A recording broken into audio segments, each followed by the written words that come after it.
غیر جانبدار ہونے چاہیے، اور انہوں نے کہا کہ 48 گھنٹوں میں جہاں وزیر اعظم عمران خان کا استعفیٰ آنا چاہیے، وہاں 48 گھنٹوں میں یہ ریاستی ادارے، اور جب ہم ریاستی اداروں کی بات کرتے ہیں تو ریاستی اداروں کا مطلب ہوتا ہے پاک فوج اسٹیبلشمنٹ، تو اس کی بات ہوتی ہے۔ انہوں نے کہا کہ 48 گھنٹوں کے اندر یہ جو وزیر اعظم عمران خان ہیں اس کی پشت پناہی سے یا اس کی سپورٹ سے پیچھے ہٹ جائیں، اور فیصلہ جو ہے وہ وزیر اعظم عمران خان کو خود کرنے دیا جائے۔ اور جب یہ تقریر ختم ہوئی تو اس کے بعد فوری بعد جو DGISPR کے ترجمان ہیں میجر جنرل آصف غفور، ان کی جانب سے جو ہے وہ ایک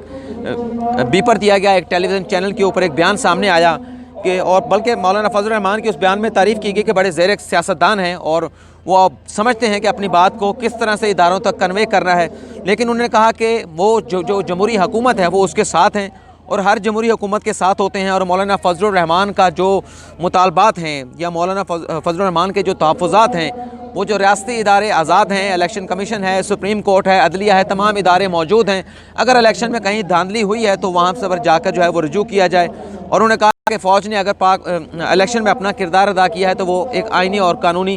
کردار تھا۔ یہ جب ڈیولپمنٹس ہوئی ہیں تو پھر اس کو رات گئے مولانا فضل الرحمان کے اپنے گھر کے اوپر، جو بلاول بھٹو زرداری تھی، بلاول بھٹو زرداری تھے، مسلم لیگ نواز، پیپلز پارٹی اور دیگر اپوزیشن جماعتوں کے جو رہنما تھے، ان کا ایک اجلاس جو ہے وہ بلایا گیا، اور ہم نے آپ کو اپنی ایک پہلی ویڈیو میں بھی بتایا تھا کہ مسلم لیگ نواز اور پاکستان پیپلز پارٹی اس بات پہ متفق ہیں کہ مولانا فضل الرحمان جب یہاں پر اپنا آزادی مارچ لے کر پہنچیں گے تو وہ ان کے جلسے میں جو ہے وہ خطاب ضرور کریں گے، شریک بھی کریں گے، لیکن اختلاف اس حد تک موجود تھا کہ یہ سیاسی جماعتیں جو ہیں وہ اس بات پہ اتفاق نہیں کر رہی تھی کہ اگر مولانا فضل الرحمان یہاں سے آگے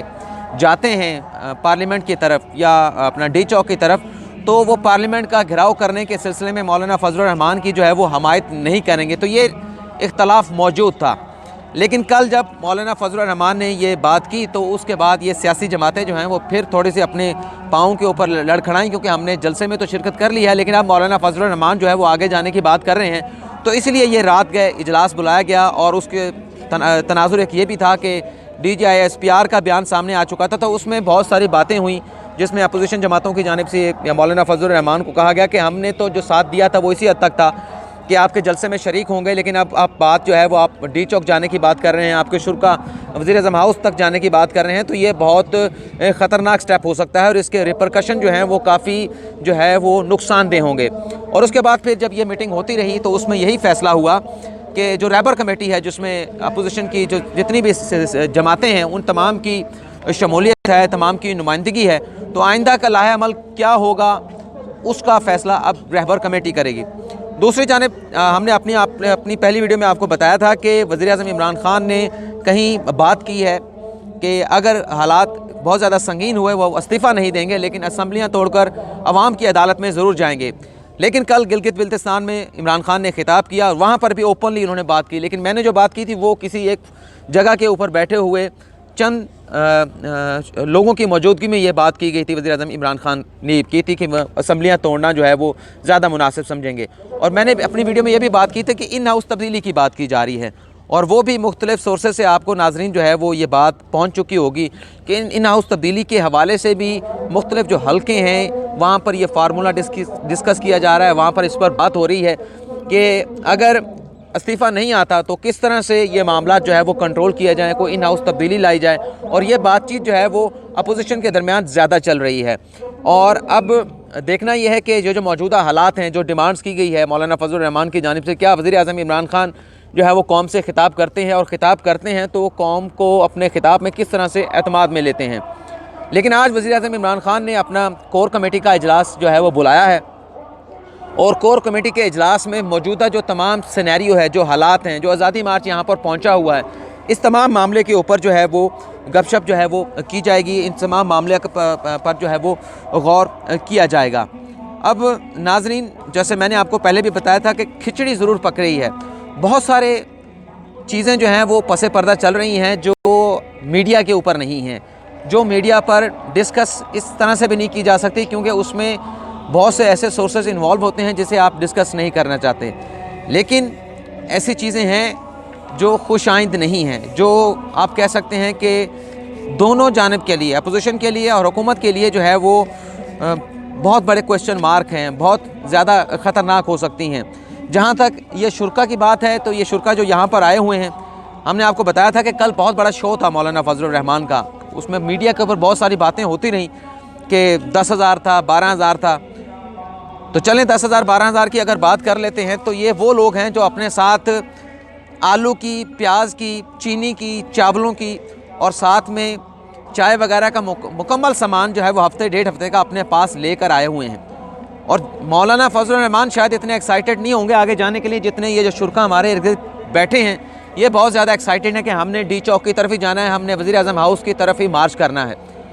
اور اگر اسلام آباد پولیس کی بات کرتے ہیں تو جب یہ معاہدہ اب ختم ہو چکا ہے، کیونکہ باقاعدہ طور پر اناؤنسمنٹ نہیں ہوئی، لگ یہ رہا ہے کہ یہ آگے کی جانب پیش قدمی کریں گے.